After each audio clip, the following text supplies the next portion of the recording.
Alright!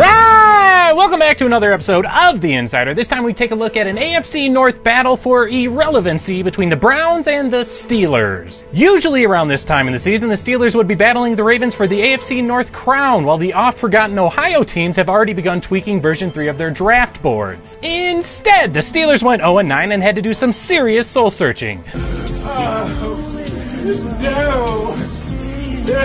This left a window open this season for the Browns, but ever since Blitzgate 2013 forced them to remove a handful of their favorite plays, they seem to be lost in limbo with the rest of us average players.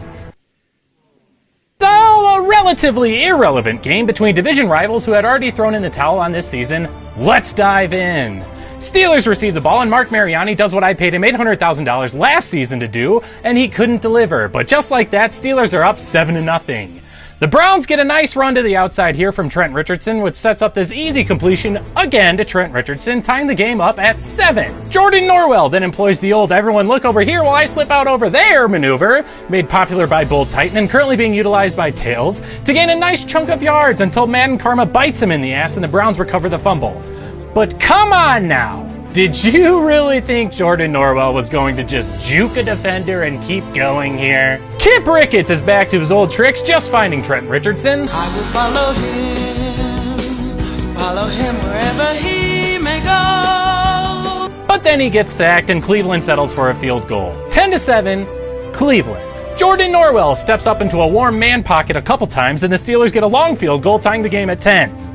So, with less than 2 minutes left in the half, old Lip Dickets goes into hurry-up mode and is picked off by Shawntae Spencer, but luckily there isn't enough time for the Steelers to do anything, and we head into the third. Jip Flickets can't get anything going, so the Steelers take over. Pierre Thomas, moving at the speed of sloth, sets up this Steelers field goal, making it 13-10 Steelers.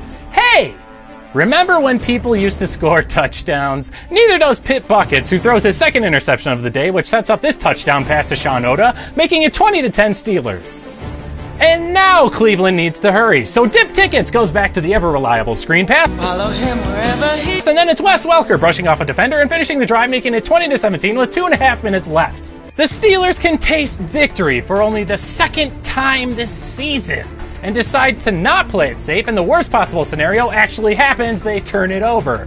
But the booth reviews it and the play is overturned. So now they play it safe and burn 20 seconds off the clock and force the Browns to use all their timeouts. But Tip Suckets doesn't care. He throws up this prayer to this game's one-hit wonder, Mitchell Osborne, who somehow comes down with the catch. That sets up this field goal and we're going into overtime. Browns win the toss and choose to receive. Kip successfully drives them downfield, but Troy Polamalu says the buck stops here, forces a fumble and a bittersweet field goal. So now, Norton Jorwell has a minute and a half to score a touchdown and save Pittsburgh, something Batman could never do.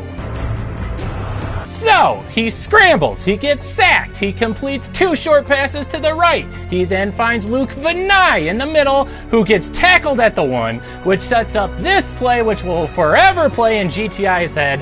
Pierre Thomas just barely squeaking in for 6, and it's game over.